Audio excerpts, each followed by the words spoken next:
మీకు ప్రత్యేక ధన్యవాదాలు. రవాణా శాఖ మార్చులకు మా ప్రాంత ప్రజల పక్షాన ఒక విజ్ఞప్తి.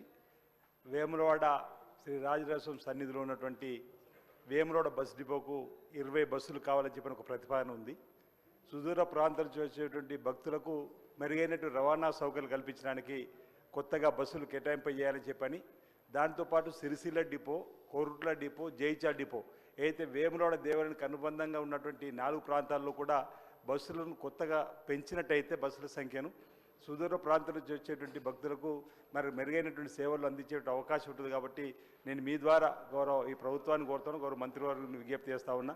వారు ఈ బస్సుల సంఖ్యను పెంచవలసిందిగా ఈ సందర్భం కోరుతూ, వేములవాడ నుంచి కోరుట్లకు, కోరుట్ల నుంచి వేములవాడకు రాత్రి బస్సు 7:40 ఆఖరి బస్సు ఉండడం వల్ల అనేక మందికి ఇబ్బందికరమైన వాతావరణం ప్రజలకు ఉందని అంటారు. కాబట్టి అది 8:30 వేములవాడ నుంచి కోట్లకు, కోట్ల నుంచి 8:30 వేములవాడకి వచ్చే బస్సులు సౌకర్యాన్ని పెంచాలని చెప్పని ఒకటి.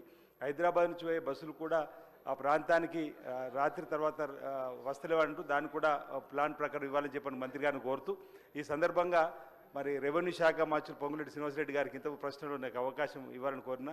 కొత్తగా మండలాలు ఏర్పాటు చేయాలని చెప్పినటువంటి అంశం వచ్చినప్పుడు మా నియోజకవర్గంలో మనేగూడ మనే గ్రామ మండలంగా డిమాండ్, దయచేసి అది కూడా ఆలోచన చేయవలసిందిగా సందర్భం ఇచ్చినప్పుడు చూడాల్సింది కోరుతాను.